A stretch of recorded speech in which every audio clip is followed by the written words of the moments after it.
Okay, so this is going to be my video on evaluating training programs by Donald Kirkpatrick, a summary. So one of the major points in Kirkpatrick's book is this idea of the four levels. And the four levels represent a sequence of ways to evaluate programs. Each level is important and has an impact on the next level. As you move from one level to the next, the process can become more difficult and time consuming, but it also provides more valuable information. None of these levels should be bypassed simply to get to the level that the trainer considers the most important. The four levels: reaction, learning, behavior, and results, what they're made up of. As the word reaction implies, evaluation on this level measures how those who participate in the program will react to it. For an example, it kind of be like a measure of customer satisfaction. Learning can be defined as the extent to which participants change attitudes, improve knowledge, and/or increase skill as a result of attending the program.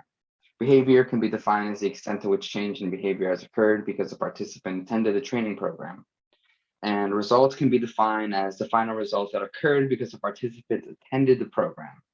Usually these results can include increased production, improved quality, decreased costs, reduced frequency and or severity of accidents, increased sales, reduced turnover, and higher profits. These results are the reasons why you have training programs. And the final objectives of the training programs, usually should be stated in these terms. So next, we're defining the four levels from a trainer's perspective. Trainers should begin to plan by considering the desired results. These results should be determined in cooperation with managers at various levels. Surveys or interviews can be used. A desirable and practical approach is to use an advisory committee consisting of managers from different departments. Their participation will give them a feeling of ownership and will probably increase the chances of their creating a climate that can encourage change in behavior. The next step is to determine what behaviors will produce desired results, and then trainers need to determine what knowledge, skills, attitudes will produce the desired behavior.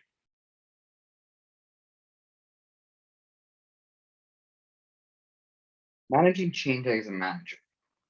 Managers must see the need and establish a climate to encourage subordinates to apply what they have learned.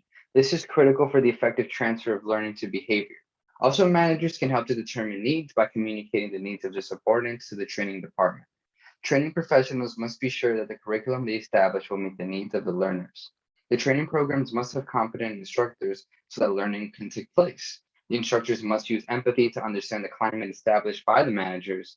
Then they must work with managers to help them establish an encouraging climate so that learning will be transferred to behavior change and the results that will follow. Basically, you need empathy, you need communication, and you need participation. Now, to connect these ideals of these four different levels: reaction, learning, behavior, results, to class, we can merely look at McLean's human motivation theory, the social learning, Bandura's social learning theory, and Lockheed's goal setting theory. Motivation theory states that every person has one of three main driving motivators: the needs for achievement, affiliation, or power. These motivators are not inherent, and we usually develop them through our culture and our life experiences.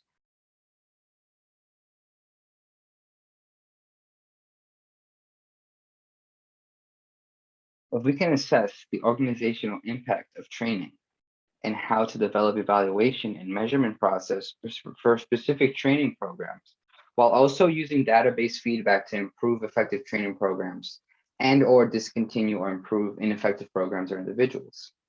We can use the theory to identify main motivators that can then be used to improve performance.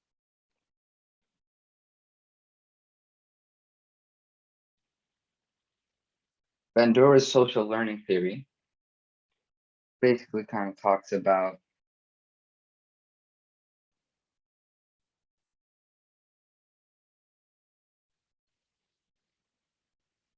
how humans are active information processors and think about the relationship between their behavior and their consequences. So observational learning can't really occur unless cognitive processes are at work. keeping in mind the mental factors that we need to mediate in the learning process when we're determining whether we need to react with a new response or are we actually understanding the material.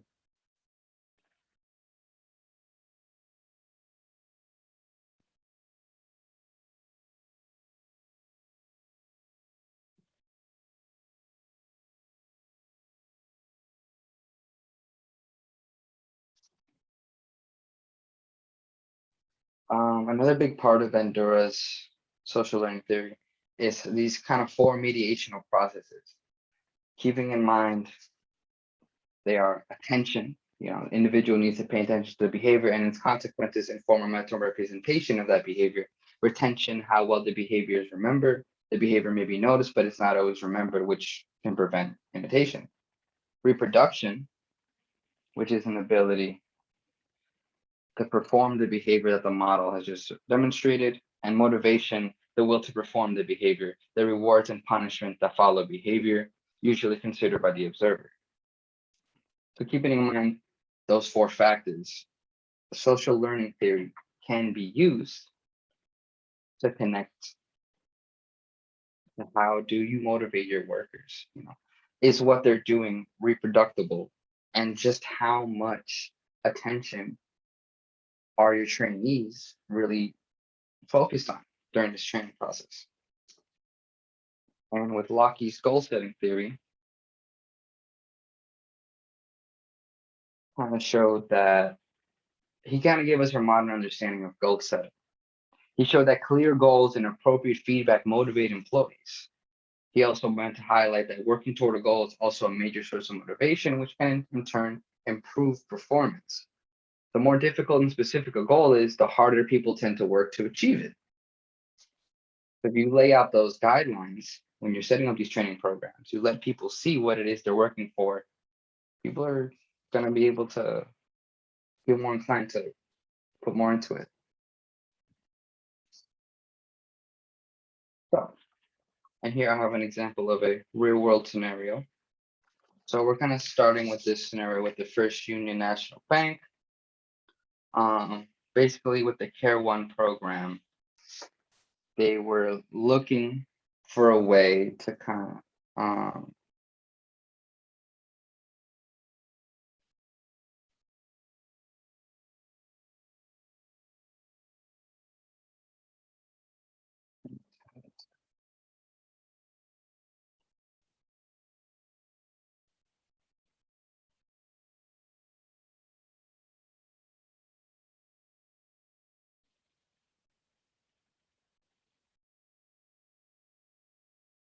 so basically at the First Union National Bank, they were trying to figure out, with the Care One program, where can we improve as a company? Where can we improve and how can this Care One program kind of look at what employees are slipping through the cracks and how can we improve them? So when they did this evaluation, they were able to determine that the best way to evaluate the impact on the organization was to look at turnover, with the rationale that if employees did feel valued by the company, they would be less likely to leave. And turnover was one of the most reliable pieces of information that was tracked at First Union. Now, the organizational impact. What they were able to do is they determined through finding ROI that their costs for hiring and training tellers. They have a lot of tellers and they know about their hiring and training costs. The tellers made up about 33% of the care participants, and it costs $2,700 to hire and train a teller. It'll cost $110 to put a teller through care. If care training saves the company from having to hire and train a teller, they'll save $2,590. And given the number of tellers that they'll put through the care program, they were able to give savings to the company over $1 million in 1991. And that was only for a third of the care group participants. And it was all expected that the cost of hiring and training for the other 2/3 are about the same high.